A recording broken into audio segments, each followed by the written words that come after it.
Iran युद्ध और उसके कारण पैदा वैश्विक संकट के बीच एक छोटा सा समाचार छपा। Will government monetise gold held by temples? क्या सरकार मंदिरों में पड़े सोने को बाहर निकलवाकर उन्हें आर्थिक गतिविधियों में प्रयोग करेगी? समाचार में बताया गया कि केंद्र सरकार ने इसका खंडन किया है और कहा है कि ऐसी कोई योजना नहीं है। दावा किया जा रहा था कि नरेंद्र मोदी सरकार मंदिरों के लिए गोल्ड बॉन्ड लाने जा रही है ताकि मंदिरों के सोने को सरकारी खजाने का हिस्सा बनाया जा सके। इससे वर्तमान आर्थिक चुनौतियों से देश का बचाव हो सकेगा। भारत के मंदिरों और हिंदुओं के घरों में रखा सोना, ये वो कुबेर का खजाना है जिस पर सदियों से पूरे विश्व की गिद्ध दृष्टि रही है। शक और हूणों से लेकर रोमन और ग्रीक साम्राज्य तक, अरब और तुर्की के इस्लामी लुटेरों से लेकर पुर्तगाल, डच, फ्रांस और इंग्लैंड से आए गोरे ईसाई लुटेरों तक, सबके आक्रमणों का एक बड़ा निशाना हमारा वही खजाना था। किसी को भ्रम नहीं होना चाहिए, स्वतंत्र भारत की सरकारों और उनके नीति नियंताओं की गिद्ध दृष्टि भी हमारे मंदिरों और घरों में रखे सोने पर ही है। समाचार पत्रों में क्या छपता है और क्या छिपाया जाता है, उसकी एक अलग ही पॉलिटिक्स होती है। मंदिरों के सोने को मोनेटाइज करने की अफवाह उड़ना और सरकार द्वारा खंडन करना और उसकी रिपोर्ट छपना, ये सब उसी पॉलिटिक्स का हिस्सा है। इतिहास साक्षी है कि एक राष्ट्र के रूप में हम जब भी संकट में आते हैं, हिंदू पूरी शक्ति से राष्ट्र के साथ खड़ा हो जाता है। युद्ध हो या कोई आपदा, हमारा राष्ट्र, हमारी संस्कृति और धर्म यदि बचा हुआ है तो ये किसी शासक या सरकार के कारण नहीं, भारतीयों की उस शक्ति के चलते है जो सामने से दिखती नहीं। जब पास में धन होता है तो कोई व्यक्ति बड़े से बड़े संकट को पार कर जाता है। ये बात राष्ट्रों पर भी उतनी ही लागू होती है जितनी किसी व्यक्ति या परिवार पर। भारत के मंदिरों और हिंदुओं के पास कितना सोना है, इसकी थाह विश्व की बड़ी बड़ी संस्थाएं आज भी लगाती रहती हैं। 2025 में मॉर्गन स्टैनली ने बताया था कि भारत में मंदिरों और घरों में कुल 34,600 टन सोना हो सकता है। वर्ल्ड गोल्ड काउंसिल के अनुमान के अनुसार भी घरों में 35,000 टन के आसपास सोना है। अप्रैल 2026 में एसोचैम ने बताया कि विश्व के 10 सबसे बड़े देशों के सेंट्रल बैंक्स में रखे सोने को मिला दिया जाए तो उससे भी अधिक सोना भारतीय स्त्रियों के पास पड़ा है। इसके अतिरिक्त मंदिरों के पास 3,000 से 4,000 टन सोना होने का अनुमान है। पद्मनाभ स्वामी और तिरुपति मंदिरों में सबसे अधिक सोना है। भारतीय रिजर्व बैंक के खजाने में 880 टन सोना है, अर्थात भारत में हिंदुओं के घरों और मंदिरों में पड़ा सोना रिजर्व बैंक के गोल्ड रिजर्व से भी लगभग 30 से 40 गुना अधिक है। हिंदू परिवारों की यही शक्ति सबको खटकती है। वर्ष 1962 में चीन ने भारत पर आक्रमण किया था। वो संकट नेहरू की मूर्खतापूर्ण नीतियों के कारण था। स्वतंत्रता के बाद देश पर सबसे बड़ा खतरा आया था। नेहरू सरकार ने अपील की कि लोग अपने घरों में पड़ा सोना दान करें ताकि सेना की सहायता की जा सके। एक चित्र जारी कराया गया जिसमें इंदिरा गांधी अपने गहने दान कर रही हैं। उसे अखबारों में छपवाया गया और सिनेमा घरों में प्रचार कराया गया कि प्रधानमंत्री की बेटी ने अपने गहने दान कर दिए। लोग भावुक हो उठे। करोड़ों हिंदू स्त्रियों ने अपने गहने और यहां तक कि मंगलसूत्र राष्ट्र के लिए दान दे दिए। बताते हैं कि उस दौर में हिंदुओं का एक भी कोई ऐसा परिवार नहीं था जिसने कुछ न कुछ ना दिया हो। एक झटके में हजारों किलो सोना लोगों के घरों से निकलकर सरकारी खजाने में पहुंच गया। चीन युद्ध ये अभियान शुरू होने के कुछ दिनों में ही समाप्त हो गया। नेहरू सरकार ने कभी कोई हिसाब नहीं दिया कि ये सारा सोना कैसे और किसके काम आया। कुछ समय पहले एक रिपोर्ट छपी थी कि उसमें से कुछ सोना आज भी रिजर्व बैंक के लॉकर में पड़ा है। इंदिरा गांधी ने गहने दिए थे या केवल फोटो खिंचवाई थी, ये भी एक बड़ा प्रश्न है, क्योंकि उन्होंने सोने के ही लालच में जयपुर की महारानी गायत्री देवी को जेल में डलवा दिया था। इस बारे में हमारे वीडियो का लिंक YouTube के डिस्क्रिप्शन में मिल जाएगा, इसे अवश्य देखें। 1962 में चीन युद्ध के समय ही बिहार में दरभंगा की रानी कामसुंदरी देवी ने 600 किलो सोना, अपने 3 निजी हवाई जहाज और एयर स्ट्रिप सरकार को दान में दे दिया था। लेकिन सरकारों ने उनके योगदान का कभी कोई आभार माना हो, ऐसा कोई साक्ष्य नहीं मिलता। दूसरी ओर 1965 में पाकिस्तान युद्ध के समय झूठ फैलाया गया कि हैदराबाद के निजाम ने भारतीय सेना के लिए 500 किलो सोना दान दिया है। बाद में ये बढ़ते बढ़ते 5000 किलो हो गया।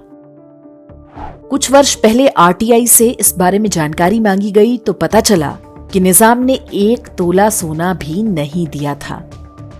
उसने अपने 425 किलो सोने को नेशनल डिफेंस गोल्ड स्कीम में इन्वेस्ट किया था, जिस पर उसने 6.5% की दर से ब्याज भी वसूला था, जबकि इस्लाम में ब्याज हराम है। आज भी कई टोपी वाले उस कथित 5000 किलो सोने का एहसान जताते मिल जाते हैं। सरकारों द्वारा दक्षिण भारत के मंदिरों का सोना गलाने की घटनाएं तो अक्सर हम सुनते ही रहते हैं। सामान्य हिंदुओं से भावुक अपील करके उनके घरों का सोना निकलवाने का क्रम भी लंबे समय तक जारी रहा है। वर्ष 2015-16 में नरेंद्र मोदी सरकार ने गोल्ड मोनेटाइजेशन स्कीम शुरू की थी। कहा गया कि लोग अपने घरों और मंदिरों में पड़े सोने को बैंकिंग व्यवस्था में ला सकते हैं। बाद में पता चला था कि सरकार ये स्कीम वास्तव में इसलिए लाई थी क्योंकि 2014 से पहले कांग्रेस के शासनकाल में बैंकों को पूरी तरह से कंगाल कर दिया गया था। बैंकिंग व्यवस्था को डूबने से बचाने के लिए केंद्र सरकार के नीति नियंताओं ने हिंदुओं के घरों और मंदिरों में पड़े सोने पर गिद्ध दृष्टि टिका दी थी। दक्षिण भारत के कुछ मंदिरों के सरकारी ट्रस्टों ने मौके का लाभ उठाते हुए अपना सोना जमा करा भी दिया। जब विरोध हुआ तो वो मामला ठंडा हुआ। जब सरकार सोना निकलवाने में फेल हो गई, उसके बाद ही बैंकों को बचाने के लिए नोटबंदी का निर्णय लेना पड़ा था। ईरान युद्ध के बाद फिर से वैसी ही परिस्थितियां पैदा हो रही हैं, जब मंदिरों और हिंदुओं के घरों में रखे सोने को लेकर अफवाहें उड़ रही हैं। ये कहना अधिक उचित होगा कि अफवाहें उड़ाई जा रही हैं। ये ऐसा विषय है जिसमें हम कांग्रेस या बीजेपी किसी पर भी विश्वास नहीं कर सकते।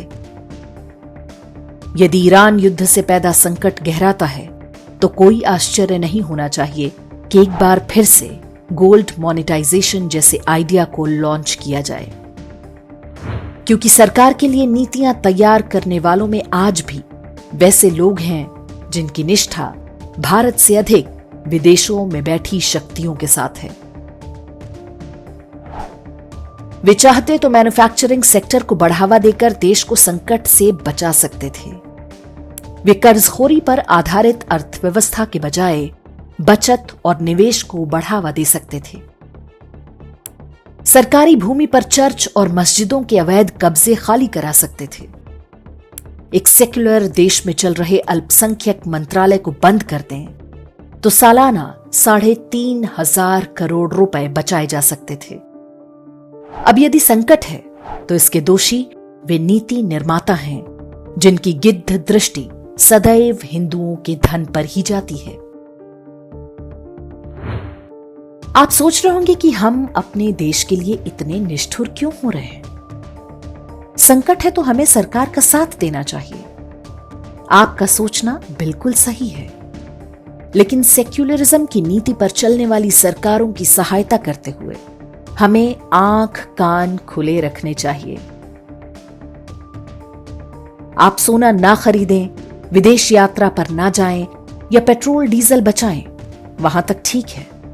लेकिन तय कर लें कि अपने घर और मंदिरों में रखे सोने के लिए सरकार के किसी झांसे में नहीं फंसेंगे।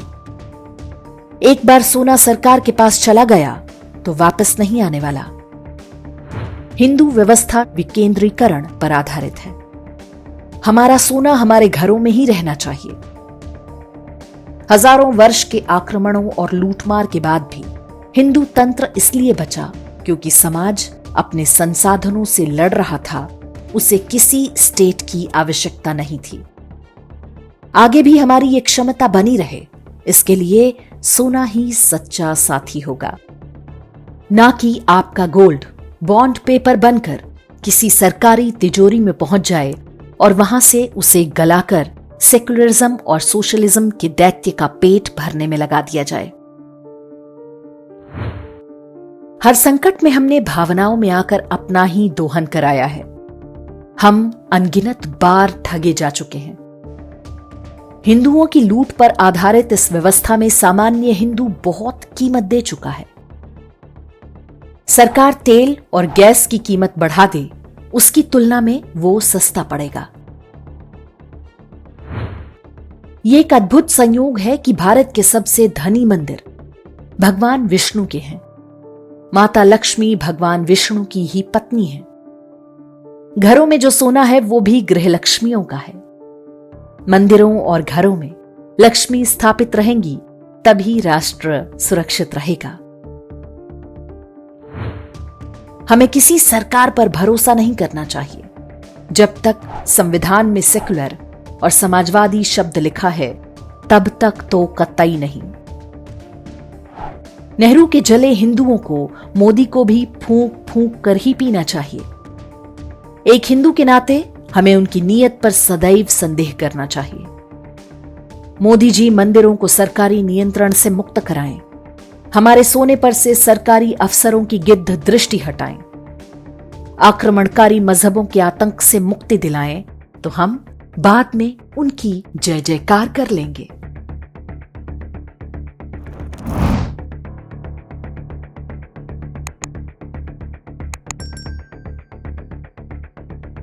इंडेक्स ऑनलाइन के वीडियो समाज को समर्पित हैं। आप इनको डाउनलोड करके जैसे चाहे वैसे प्रयोग कर सकते हैं। चाहे तो आप हमारे टेलीग्राम चैनल से जुड़ सकते हैं। वहां सारे नए पुराने वीडियो आपको मिल जाएंगे। हमारे सोशल मीडिया लिंक हर वीडियो के डिस्क्रिप्शन में होते हैं।